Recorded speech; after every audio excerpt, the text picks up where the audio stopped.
মুসলিম ধর্মে মানুষ মারা গেলে কেন বড়ই পাতার গরম পানি দিয়ে গোসল করানো হয় তা নিয়ে স্বাস্থ্য বিশেষজ্ঞরা দিলেন চাঞ্চল্যকর তথ্য।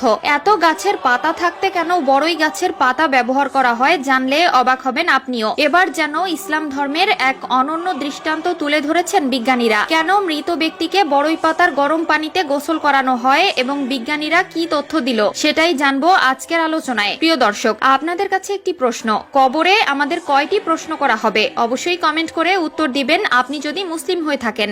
ভিডিওটি অবশ্যই শেয়ার করে দিবেন, আপনার শেয়ারের মাধ্যমে আরো একবার ইসলামের সত্যতা প্রচার হবে ও বিশ্ববাসী জানতে পারবে বড়ই পাতার ভেতরে ইসলামের কি এমন লুকিয়ে আছে যার জন্য শুধু এই পাতার ব্যবহার করা হয়। একজন মানুষ মারা গেলে তাকে গোসল করানো, আগরবাতি গোলাপ জলে সাজানো, তার জানাজা ও সর্বশেষ কবরস্থ করার প্রক্রিয়া হয়ে থাকে।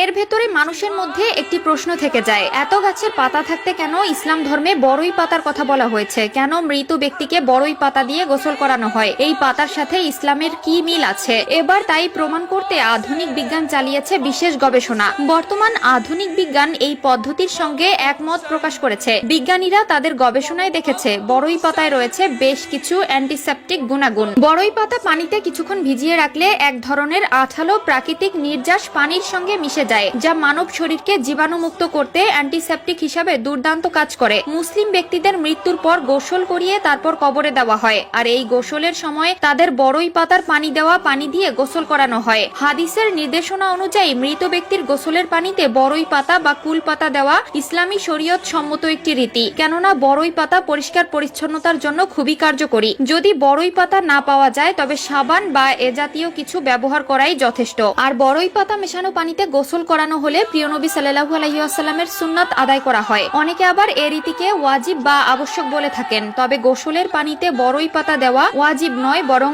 আলেমগণ হাদিসের এ নির্দেশনাকে মুস্তাহাব বলেছেন। বিজ্ঞানের গবেষণা থেকে প্রমাণিত যে বড়ই পাতায় বেশ কিছু অ্যান্টিসেপটিক উপাদান রয়েছে, যা পানিতে কিছুক্ষণ ভিজিয়ে রাখলে বা পানিতে দিয়ে হালকা গরম করলে বড়ই পাতা থেকে এক ধরনের আঠালো নির্যাস পানির সঙ্গে মিশে যায়। আর এই নির্যাসগুলো মানুষের শরীরকে জীবাণুমুক্ত করার কার্যকরী অ্যান্টিসেপটিক হিসেবে কাজ করে। সহজে শরীরে যেমন পোকামাকড় আক্রমণ করতে পারে না, আবার দেহে সহজে পচন ধরে না। প্রায় ১৫০০ বছর আগে এ কারণেই বিশ্বনবী সাল্লাল্লাহু আলাইহি ওয়াসাল্লাম মৃত ব্যক্তিকে বড়ই পাতা মেশানো পানি দিয়ে গোসল করানোর কথা বলেছেন। সুতরাং মুমিন মুসলমানের উচিত মৃত মানুষকে বড়ই পাতা মেশানো হালকা গরম পানি দিয়ে গোসল দেওয়া। এতে মৃতের লাশ যেমন থাকবে জীবাণুমুক্ত পরিচ্ছন্ন, আবার হাদিসের নির্দেশনার উপরও যথাযথ আমল হবে। আল্লাহ তাআলা মুসলিম উম্মাকে হাদিসের উপর আমল করার তৌফিক দান করুক। মানুষের মৃত্যুর পর বড়ই পাতা মেশানো হালকা গরম পানি দিয়ে উত্তম পদ্ধতিতে গোসল দেওয়ার তৌফিক দান করুক। এক হাদিসে রাসূলুল্লাহ সাল্লাল্লাহু আলাইহি ওয়াসাল্লাম হযরত আলী রাদিয়াল্লাহু তাআলা আনহুকে লক্ষ্য করে বলেন, হে আলী, 3টি জিনিসের ক্ষেত্রে বিলম্ব করবে না।